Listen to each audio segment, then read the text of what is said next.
Guys, slide visible है. Am I audible to you? Just confirm it. Slide तो visible नहीं है. Okay. Sorry, I forgot to share the screen.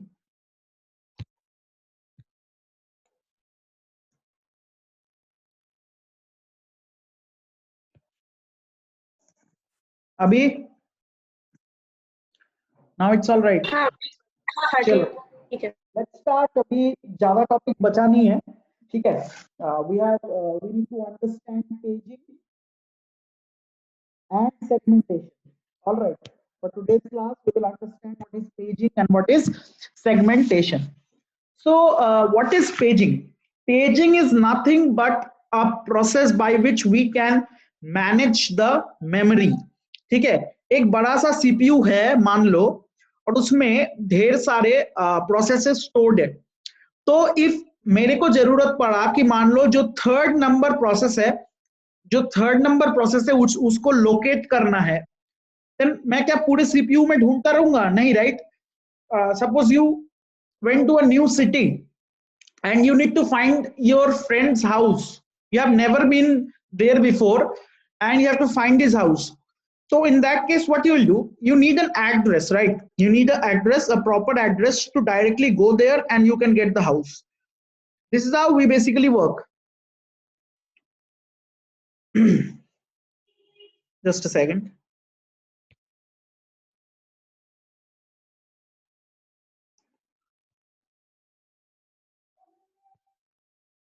All right. So what is paging? So let's understand what is paging. So with the name, you can understand we create pages, all right, or small size memory frames which directly helps us to locate the process which we want to means get from our CPU. All right, let's understand what it is. And remember, paging is non-contiguous. Now, what we mean by non-contiguous? Non-contiguous means we divide the whole process into small parts, all right, and help to reuse fragments as per the possibility. That means there is a spanning, all right, there is a big spanning.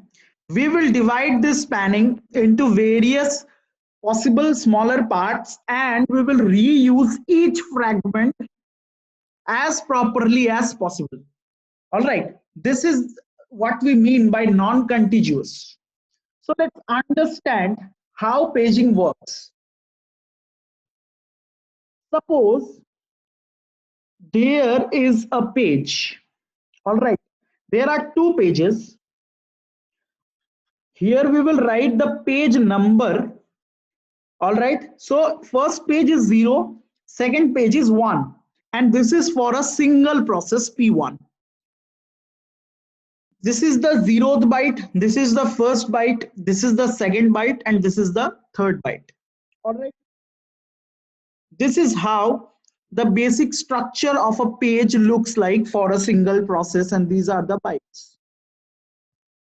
All right, इतना clear हुआ सबको? Yes or no, थोड़ा बताना.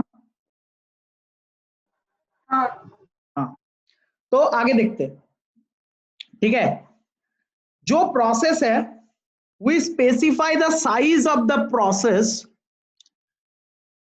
as 4 bytes, and जो page का size है, I think you can see there are two fragmentation. All right, so and there are 4 bytes or 4 bits, so 2 to the power 2 is equal to 4. So the number of bytes, that is the size of the page, is nothing but 2. Page size is equal to 2 bytes. इतना समझ में आया? Yes or no? Yes or no? और एक बार repeat कर दीजिए ना. Number of bytes कितने हैं? Bits कितने हैं? 0, 1, 2, 3, right? That means 4 bytes. So 4 bytes, that is 2 to the power 2. So the number of bytes, these are bits. so the number of bytes is equal to 2 byte. समझ में आया? ठीक है, इतना समझ में आया? आया? चलो यस आगे हाँ बढ़ेंगे। हाँ चलो आगे बढ़ेंगे। सो हमारे पास प्रोसेस साइज है 4 और पेज साइज है 2। एक पेज का साइज है 2 और अपने पास प्रोसेस का साइज है 4, तो नंबर ऑफ पेजेस कितने चाहिए इस पूरे प्रोसेस को कंप्लीट करने में? It will be nothing but 4 divide by 2, basic mathematics. Number of pages required by the process is equal to 4 by 2, that is 2। ठीक है, दैट्स इट। अब आगे बढ़ते हैं। ठीक है, अभी देखो तुमको मैंने पेजेस समझा दिया। अब let's understand what are frames. मान लो तुम्हारे पास एक पेज है, उसको मैंने फ्रेम्स में डिवाइड कर दिया। कितने फ्रेम्स है? 8 फ्रेम्स में। 2 3 4 5 6 7, all right, 8 frames.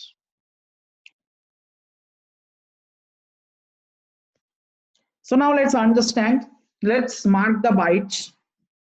0 1 2 3 4 5 6 7 8 9 10 11 12 13 14 and 15. All right. Now MM मतलब मेमोरी मैनेजमेंट यूनिट जो है, ये पूरा मेमोरी मैनेजमेंट यूनिट जो है, उसमें कितने नंबर ऑफ बाइट्स है? 0 से लेके 15, that is total 16 bytes are there. MM size is equal to 16B। ठीक है, as you can see there are total 16 bytes 0 1 से लेके 15 तक। नाउ और एक बात, लेट्स अज्यूम दैट द, और एक चीज देखो, अज्यूम करने की जरूरत नहीं, यहां से देख पाओगे। एक सिंगल फ्रेम में कितने बाइट है? 2। तो फिर frame size is equal to 2। ठीक है, तो फिर नंबर ऑफ फ्रेम्स टोटल कितने चाहिए? Is equal to 16 by 2। You can see it is 8, so there are total 8 number of frames, that is 0 to 7। ठीक है, क्लियर हो गया? अब समझेंगे काम कैसे करता है। इतना पहले बताओ, क्लियर हो गया ना? है ना? हाँ भैया। यस भैया। हाँ। अब देखो, मान लो कि तुम्हारा जो सीपीयू है, सीपीयू तुमको बोलता है कि तुम्हारा जो थर्ड प्रोसेस है, तुम उस तक जाओ। ठीक है, तुम्हारा जो थर्ड प्रोसेस है, you go to your third process and tell us what is the value, go to the fourth process and tell us what is the value stored over there। तो तुम डायरेक्टली थर्ड प्रोसेस पे आओगे, fourth process पे आओगे और भैया your voice is low. मैं बोल रहा हूं कि तुमको कोई बोल दे कि सीपीयू को पूछा कि फोर्थ प्रोसेस का जो फोर्थ जो प्रोसेस है उसका वैल्यू कितना है, so we will directly come to the address of 4 and we can directly tell that the value which is stored over there is nothing but 9। ठीक है, so this is the मतलब इस तरीके से using pages and frames हमारा काम बहुत आसान हो जाता है। ठीक है, but every time it cannot be absolute, कभी कभी और प्रॉब्लम होता है, बहुत प्रॉब्लम होता है। ठीक है, so now let's understand कि इससे भी एफिशिएंट वे कैसे हम लोग यूज कर सकते हैं। ठीक है,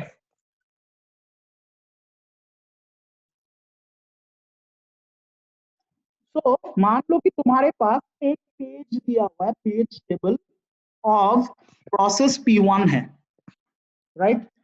ठीक है, this is a frame that is F2 and this is frame F4 and page number is 0 and 1।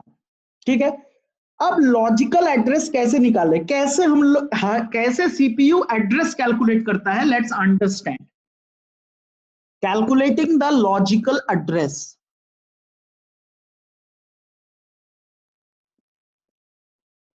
ठीक है, the logical address is nothing but a set of bits, all right, whose first part represent page number and the second part represents that page offset, or you can say offset is nothing but page size. All right, for example, say we have to represent 8 byte. How we will represent it? We will represent 8 byte. For representing 8 byte, we need how many bits? That is 2 to the power 3 bits, right? That means there are 3 bits, and the binary representation of bit is nothing but 1, right? Binary representation of 3 bits is nothing but 1. And let's say the page number which we are using is 1. So this is the thing, this will be represented like this. Its logical address will be 1, which is the page number, and 1, which is the size. That's it. That means if we have to find the value of 8 where it is situated, we will go to 11 address.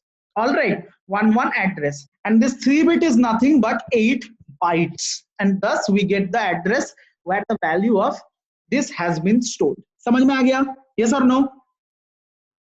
भैया यहाँ पे 3 bits को 1 क्यों हम लोग ऐसे माने? Binary करो, 3 का कितना आता है? 1 1 1 1. We see we have stored 1 1, and in out of this 1 1, out of this 1 1, you can tell that this is the page offset and this is the page number. समझ में आया? समझ आया कि नहीं? हाँ, चलो. Now the thing is, suppose someone asks, अब देखो हमारा जो फ्रेम था, now let's go by frame. हमारा जो फ्रेम था वो पेज नंबर 1 पे कितना था? F4, right? F4, yes or no? हाँ, और 4 का कितना होता है? बाइनरी निकालो तो 4 का 100 100. ठीक है, दैट्स इट. फ्रेम ऑफसेट जो था वही रहेगा, बस पेज नंबर 1 पे हमारा क्या था? फ्रेम था. कौन सा फ्रेम था? F4 था. तो फिर अगर I want to go by the physical address of frame, then I will put 100, और जो 1 था, मतलब पहले मेरे पास ये था 1 1, ये 1 एज इट इज यहाँ आ गया, और ये पेज नंबर था, मैंने उसको फ्रेम में कन्वर्ट कर लिया. So now it becomes 1001. ठीक है, अब 1001, what is the decimal of 1001? That is 9. So if I want to search by page, then I have to go to 3. If I want to search by frame, I have to go to 9. मिल गया answer? समझ में आ गया कैसे काम करता है? yes or no? समझ आ गया ना? हाँ भैया. चलो, that's it. This is the basic working of paging. All right, by using pages and fragments. Now there is another concept of memory management, that is segmentation. All right, but my question is, why we need segmentation when we already have paging? The concept is very simple. In paging, we simply divide the process without looking which process has been mentioned over here. Means हम लोग देखते ही नहीं है कौन सा process का priority या फिर importance ज्यादा है या कम है. We simply divide the process in various smaller form and start our operation. This is the biggest disadvantage of paging. All right. Now the thing is, repeat कर दीजिए, डिसएडवांटेज क्या था? disadvantage in paging, we simply divide the process without looking which process have been mentioned here. All right. हर एक process को उठाता हूँ, divide कर देता हूँ. मैं देखता ही नहीं हूँ कौन सा प्रोसेस का क्या काम है, what is the priority of which process, this that. Simply उठाता हूँ, डिवाइड कर देता हूँ विदाउट लुकिंग दैट कौन सा प्रोसेस हमें अभी चाहिए. ठीक है, this is the biggest disadvantage of paging. So to solve this problem, we came out with the concept of segmentation. Alright, समझ में आया? यस और नो? यस भैया. आगे बढ़ते हैं. So what is various मतलब अभी समझते हैं what is segmentation. ठीक है, मान लो तुम्हारे पास टेबल दिया हुआ है जिसमें बेस एड्रेसेस और साइजेस स्टोर्ड है. ठीक है, Now 0, 1, 2, 3, 4, 5. Let's say we have 6 processes. We have got 6 processes. अब sizes मान लो एक का 200 है, एक का 400 है, एक का 400 है, और एक का 400 है, और एक का 100 है, और एक का 300 है. ठीक है, that's it. We don't need this. और मान लो इनका बेस एड्रेसेस है 3300, 1800, 2700, 2300, 2200 and 1500. All right. Now see, we form a segment table. ठीक है, हम लोग क्या करते हैं ना, इनको अपने एड्रेसेस के हिसाब से बिठा देते हैं. ठीक है, ऑपरेटिंग सिस्टम में. तो 1500 जो है, सबसे पहले 1500 आएगा. ठीक है, और कौन सा प्रोसेस और कौन सा सेगमेंट है, ये 5वां सेगमेंट है, तो we store S5 over here. उसके बाद S4, उसके बाद S3, उसके बाद S2, उसके बाद S1, उसके बाद S0. All right, write the base sizes.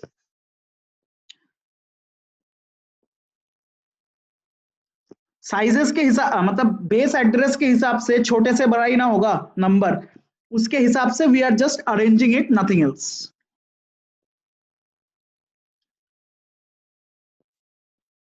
चलो, हो गया. This is how we arranged in the segment table. All right.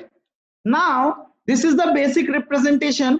But उसमें मैंने क्या बोला, उसमें मैं प्रोसेस को जज ही नहीं करता और सिंपली डाल देता हूं, स्टोर कर देता हूं.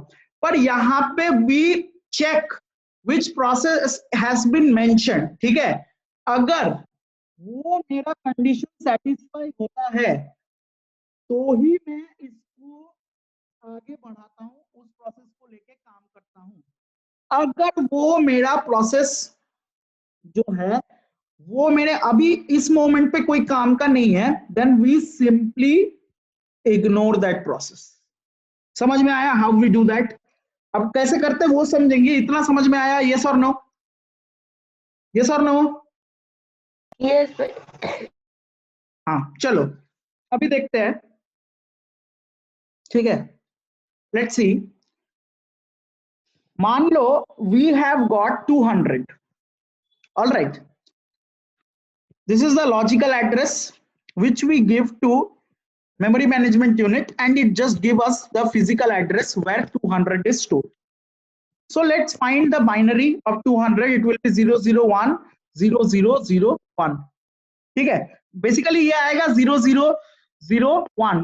How many numbers are there? 5, but we have to make it in terms of 8 because 8 bits exist. This is the binary of 200. So here we get the crack. We divide it into 4, and as we divide it, this is the segment number which we get, and this is the segment size. All right, so we can say that 0001. all right, और condition दिया हुआ है because we always look for conditions. all right, मान लो एक condition दिया हुआ है कि जो मेरा जिस नंबर का मैं एड्रेस निकालूंगा या कुछ भी निकालूंगा, that number should always be less than 400. अगर अभी मुझे ये 500 का एड्रेस निकालने बोलता तो मैं ये प्रोसेस कंडक्ट ही नहीं करता. ठीक है, so that's it. This is the crack. मेरे को 200 बोला है, इसीलिए मैं ये प्रोसेस कंडक्ट कर रहा हूं. ठीक है, thus we can say that this is the segment number and this is the segment size. This is how we solve the problem. ठीक है, समझ में आ गया? समझ में आ गया? तो ये वो 200 लेस देन 400 क्यों है? ये कंडीशन है. मान लो यूजर ने दिया है, ये कंडीशन है, whatever the number you take, जिसका तुम्हें एड्रेस निकालना हो, कोई भी डेटा हो, it has to be less than 400. अगर मैं 500 दे देता ना तो ये वाला पूरा ऑपरेशन का मतलब कंडक्ट ही नहीं करते, because as I said segmentation takes care of conditions, otherwise ये पेजिंग बन जाएगा ना. समझे? हाँ भैया. हाँ, दैट्स इट. तो ऐसे ये काम करता है, ठीक है। 200 is less than 400. So this is how you divide it. This will give you the segment number and this will give you the segment size. So you directly go to that segment and you fetch the value. That's it. समझ में आ गया segmentation क्या होता है? समझ में आ हाँ गया? भैया। हाँ, अभी ना इतना पढ़ लिए। अभी एक चीज अभी एक बात बताओ, why is paging or segmentation required?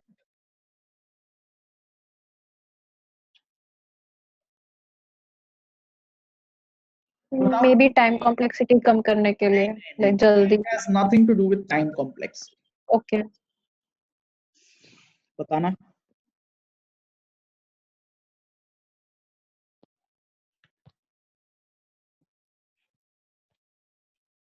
Searching easy करने के लिए। सर्चिंग तो इजी करना वो बोल सकते हो, पर it's not a complete answer. Let's understand what it is. मान लो कि तुम्हारे पास एक मेमोरी फ्रेम है, ठीक है, दिस इज अ मेमोरी, और हर एक का साइज 4 MB करके है। We have divided the whole memory into smaller parts, that is 4 MB, 4 MB and 4 MB। Alright, now मान लो P1 का जो साइज है that is 2 MB, that is 2 MB। तो ये जो जगह है इट इज वेस्टेड। नाउ मान लो P2 जो है उसका साइज है 1 MB, this is P2, this part is vested.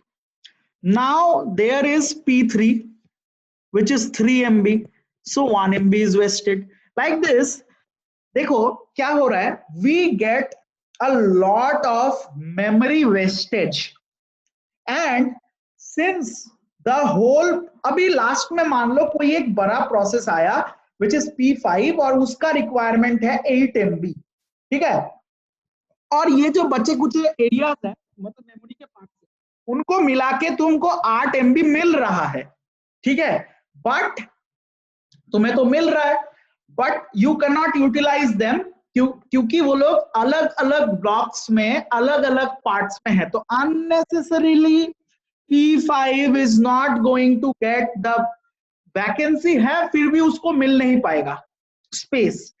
So we call it nothing but external fragmentation।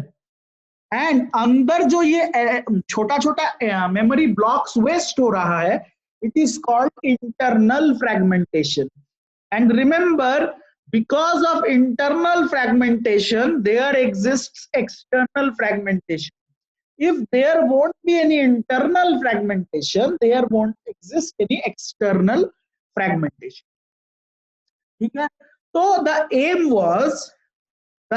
was to just find out a process or a method by which this can be prevented। मतलब memory को मैं इतना efficiently use करूं कि सबको जगह भी मिल जाए और अननेसेसरी मेमोरी वेस्टेज भी ना हो। That's why there came the concept of paging. ठीक है, समझ में आ गया? आया कि नहीं? हाँ भैया। हाँ भैया। Now there is the thing called best fit, first fit and worst fit। ये अलग अलग मेमोरी ब्लॉक से अलग अलग डिवीजन है। ये 8 MB का है, ये 6 MB का है, this is 9 MB, this is 2 MB, this is 4 MB। अभी तुम्हारे पास एक प्रोसेस है P1 जिसका साइज है मान लो कि 5 MB, ठीक है। अब देखो, अभी P1 को अगर ऊपर से सर्च करो, यहां पे एकोमोडेट नहीं हो पाएगा, 2 MB में 5 MB फिट नहीं हो पाएगा। Yes, we can accommodate P1 in 9 MB block. So we, और ये पहला ब्लॉक है जो 5 MB को अकोमोडेट कर पाएगा। So we call it first fit. That is 9 MB is the first fit for P1 process। और एक चीज देखो, अभी तुमको मैं समझाता हूं कि what is best fit। अब और भी जगह पे 5 MB फिट हो सकता है, 6 MB में फिट करूंगा तो जो मेमोरी वेस्टेज होगा वो सिर्फ 1 MB का होगा, 9 में स्टोर करूंगा तो फिर वो जो मेमोरी वेस्टेज होगा that will be of 4 MB और 8 MB पे स्टोर करूंगा, तो the memory wastage will be 3 MB। तो अगर मैं P1 को 6 MB में डालूं तो जो मेरा वेस्टेज होगा वो सबसे कम होगा। That's why we will call it best fit. Alright, और अगर मैं इसको 9 MB वाले ब्लॉक में स्टोर करता हूं तो 4 MB that is the maximum wastage होगा जब मैं 9 MB में स्टोर करूंगा। That's why we will call it worst fit. समझ में आ गया what is best fit and worst fit? Yes और नो? यस भैया। So that's it, इतना ही है तुम लोगों के सिलेबस में। This is how you come to the end of the syllabus, but the matter is without solving questions and MCQs and all, तुम्हारा OS पूरा अधूरा है। With theory you can go nowhere. All right, तो मैं request करूंगा, क्योंकि अगर those who are interested to study, अगर एक भी स्टूडेंट इंटरेस्टेड होगा then I will continue। तो सो अगर मेरे को मतलब पढ़ाने का अथॉरिटी तभी होगा if you all make payments, ठीक है? अगर इंटरेस्टेड हो तो मतलब 3 दिन में अगर मैं ओएस खत्म कर सकता हूं तो फिर और 3 दिन में हम लोग एटलीस्ट 400 से 500 क्वेश्चन खत्म करके ओएस को मास्टर कर सकते हैं, ठीक है? सो द थिंग इज तुम लोगों के पास 1 दिन का टाइम है, तुम लोगों को अगर पढ़ना है, अगर एक भी आदमी सिर्फ पेमेंट करेगा तो भी मैं उसको पढ़ाऊंगा, because I have to do it if the higher authority of data readers tell me. All right, so अगर तुम लोगों को पढ़ना है then please make the payment by tomorrow so that we can start as soon as possible and we will make and practice all kind of questions that are possible, ठीक है? तो let's see, इतना ही बोलूंगा। कल तुम लोग class करोगे? I think 2 people are there. 2 of you will do the class. Yes भैया। अच्छा, तो अगर करोगे तो अर्घो भैया से बात कर लेना, he will help you out with the payments and all, ठीक है? तो फिर मिलते हैं कल के क्लास में। we will solve as many questions as possible। कल से स्टार्ट करेंगे, we will be solving questions after question। अगर तुम लोगों को यूनिवर्सिटी का क्वेश्चन पेपर भी सॉल्व कराना है तो कहीं से जुगाड़ के मेरे को सेंड कर देना। I will search out the best questions and try to solve it in that's it, ठीक है? फिर कल मिलते हैं। Your OS theory is complete. Thank you भैया। बाय भैया। हाँ भाई।